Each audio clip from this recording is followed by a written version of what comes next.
C'est un petit roman historique et fantaisie, comme vous avez si bien mentionné. La fantaisie parce que j'aime mettre des sparkles, des étoiles un petit peu dans la vie de tous les jours.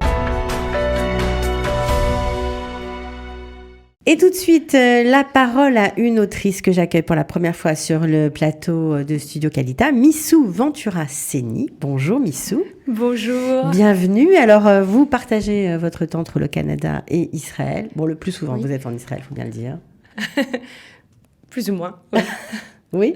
Oui. Vous êtes ici parce que vous êtes proche de votre famille, vous avez voulu les rejoindre ou pour d'autres raisons? Pour d'autres raisons aussi. Pour d'autres raisons aussi. Israël, c'est toujours le pays des aïeux, le pays de nos ancêtres, le pays qu'on tend à retrouver, consciemment ou pas d'ailleurs. En fait, l'Alia s'est faite, ce petit mot si grand, par le coup de pouce de mes enfants, en effet, qui ont choisi de vivre ici, malgré la belle vie que nous avions au Canada.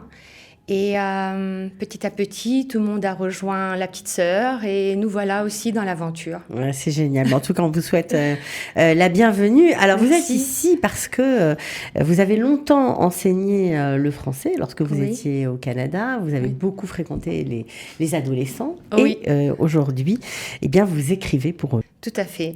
Dans le sein de ma classe, parfois, au Canada, il fait froid, donc les récréations sont souvent en classe.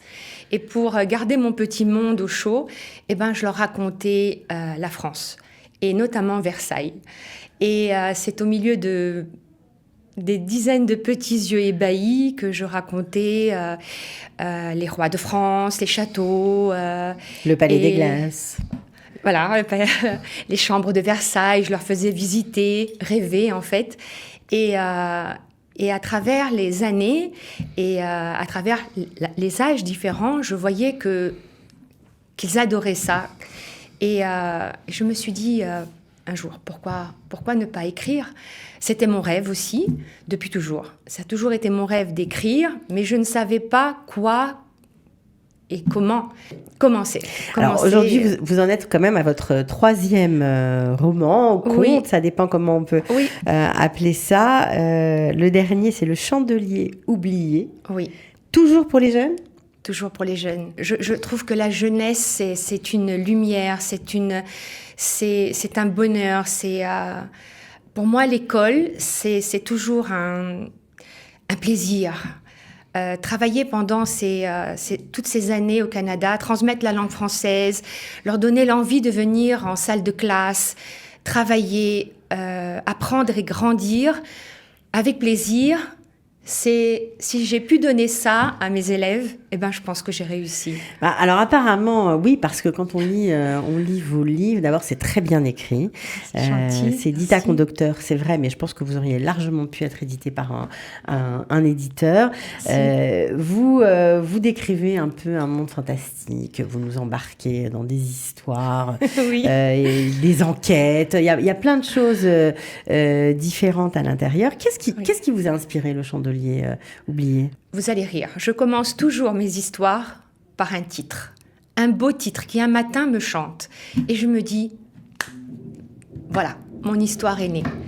Et là, je vais au jour le jour, au rythme de mon inspiration, de mes émotions aussi, et j'écris.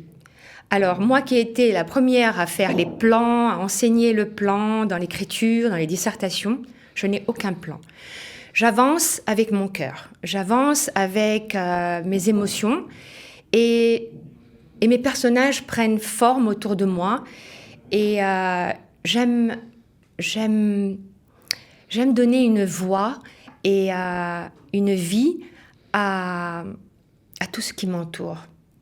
Que ce soit la nature, dans « Il était une feuille », mon premier conte, qui m'a complètement été inspiré à travers mes nuits. Mais alors, une histoire folle. Et pour le chandelier oublié, ce sont les objets inanimés. D'ailleurs, vous mettez une citation de Lamartine très jolie. Voilà, objet inanimé, avez-vous donc une âme qui s'attache à votre âme et à la force d'aimer? Oui, tout à fait. Donc, bien évidemment, on va parler d'objets avec de l'histoire de l'objet, etc. Alors, qui peut lire ces livres? Les parents en histoire du soir, les enfants? Absolument. Les parents en petite histoire, lecture du soir. Les enfants, je pense, pour la France, à partir de 8-9 ans, parce que quand même, je les fais rentrer dans le monde féerique de la Belle Époque. La Belle Époque, avec son architecture, son histoire. Ça parle de Paris aussi, voilà, bien sûr. Paris. Et je dirais jusqu'à 12-13 ans, parce que je raconte l'histoire. C'est un livre, c'est un petit roman historique et fantaisie, comme vous avez si bien mentionné. La fantaisie, parce que j'aime mettre des sparkles, des étoiles un petit peu dans la vie de tous les jours. Je trouve que... Puis pour les enfants, c'est génial parce que c'est une écriture très visuelle. On a vraiment l'impression qu'on est dans un film quand on voit exactement les choses, les couleurs, même les odeurs, on les devine. Donc c'est tout à votre honneur. Moi, ma petite question, c'est est-ce que vous avez une ambition pour Israël? Est-ce que vous allez essayer de peut-être, pourquoi pas, écrire une histoire israélienne? Même si elle est en français. C'est sûr. Ouais, c'est ça votre programme? Ça sera. Là, le prochain qui sort très, très bientôt, c'est un conte aussi. C'est un conte que j'ai dédié à ma mère, qui nous a quittés à la fin du Covid. Et à la suite de cette perte, je n'ai pas réussi à écrire pendant 18 mois. Ouais, c'est long. Je ne pouvais pas. Alors, en même temps, je travaillais sur mon chandelier, sur l'édition du Chandelier oublié, mais j'étais incapable d'écrire un seul mot. Et je vais vous dire, ma plus grande fan, c'était maman. Et sur son livre de chevet, il y avait mon livre Versailles et le secret des cœurs, quand je suis rentrée dans sa chambre. Et je me suis dit, c'est pas possible. Et là, j'étais incapable d'écrire un mot. Et je pensais vraiment, au fil du temps, que c'était fini. Alors que l'écriture, pour moi, c'est tout. C'est-à-dire que je suis une personne qui s'exprime par les mots et surtout par l'écriture. De mettre en image, de mettre mes émotions, de mettre mon cœur, mon âme dans les mots et les histoires. Et là, c'était impossible. Et un jour, c'était exactement, il y a quelques mois, c'était la veille et de Hanouka et de Noël, je me suis dit, Missou, ça ne peut plus continuer. J'explose, j'étouffe, je dois écrire. J'ai ouvert mon ordinateur et je me suis dit, je vais écrire n'importe quoi. Le premier mot qui est sorti, c'était « pour toi, maman ». Et là, je ne sais pas pourquoi, comment, une histoire de mon enfance m'est apparue.